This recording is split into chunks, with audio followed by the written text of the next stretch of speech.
Transaction tax 0.02% से बढ़ाकर 0.05% कर दिया गया है। Bureau report, news 18।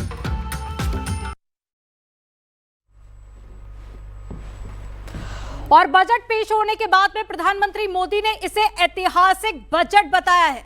PM Modi ने कहा है कि इस बजट से मेक इन इंडिया को बढ़ावा मिलेगा। इसके अलावा सीएम योगी आदित्यनाथ ने भी बजट को उत्साहजनक और साथ ही देश हित में बताया। वहीं विपक्ष ने बजट पर ऐतराज जताया है। उनका कहना है कि आम लोगों के लिए इस बजट में कुछ भी नहीं है। आपको इसी से जुड़ी एक रिपोर्ट दिखाते हैं।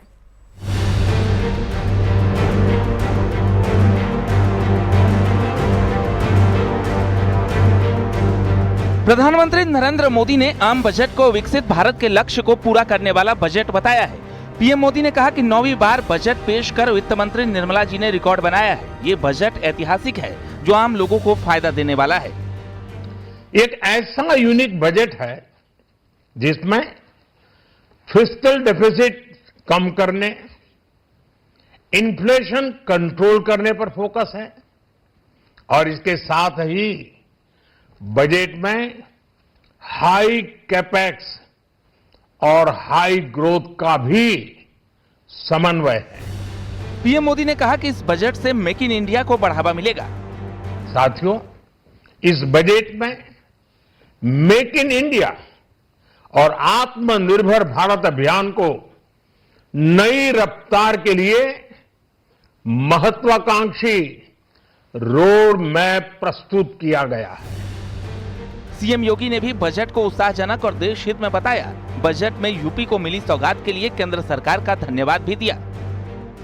यह बजट समाज के प्रत्येक तबके को, युवा हो, महिलाएं हो, अन्नदाता किसान हो, उद्यमी हो, इन सबको ध्यान में रख करके बनाया गया नए भारत का, विकसित भारत की तरफ अग्रसर हो रहे भारत का एक स्थिर लेकिन तेज गति से बढ़ने वाली अर्थव्यवस्था के रूप में प्रस्तुत करने वाला एक बजट है। केंद्रीय गृह मंत्री अमित शाह ने बजट को भारत के निर्माण का विजन बताया है। अमित शाह ने पोस्ट में लिखा कि इस बजट में न सिर्फ हर क्षेत्र, हर वर्ग और हर नागरिक को सशक्त बनाने का एक स्पष्ट ब्लूप्रिंट है, बल्कि उसे प्रोत्साहन देने का एक जमीनी विजन भी है जो उसे हर कदम पर मदद करेगा। बजट पर विपक्ष ने सरकार पर निशाना साधा है। एसपी सांसद ने जहां यूपी के लिए बजट में कोई खास सौगात न देने पर ऐतराज जताया, वहीं कांग्रेस सांसद ने इसे निराशा वाला बजट बताया है। तो लोहे पर पीतल चढ़ा करके जेवर बनाने पड़ेंगे।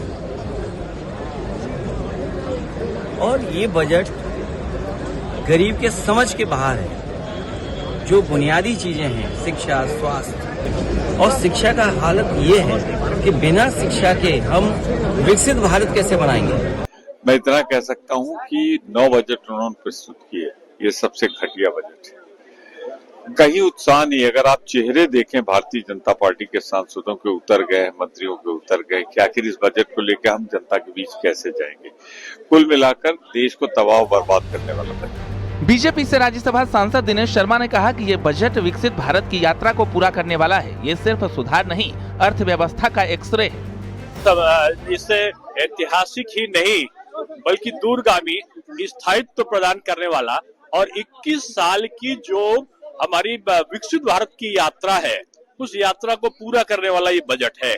आप देखिए, ये केवल सिर्फ सुधार नहीं है, ये अर्थव्यवस्था का ईमानदार एक्सरे है।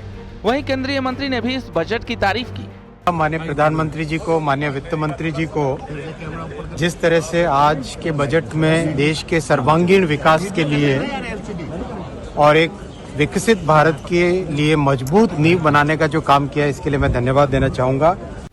बजट को जहां सरकार ने विकसित भारत के रोड मैप का एक ड्राफ्ट बताया है, वहीं विपक्ष निशाना साध रहा है कि इसमें आम लोगों के लिए कुछ नहीं है। Bureau report, news 18।